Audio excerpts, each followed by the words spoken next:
Phun công cho combo kích chồi bỏ phân cử đầu bà con. Cái này 91 ngày bà con thấy bông đạt bà con.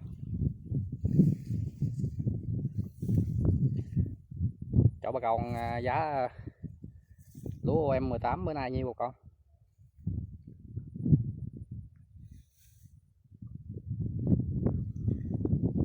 Miếng kế bên xả sau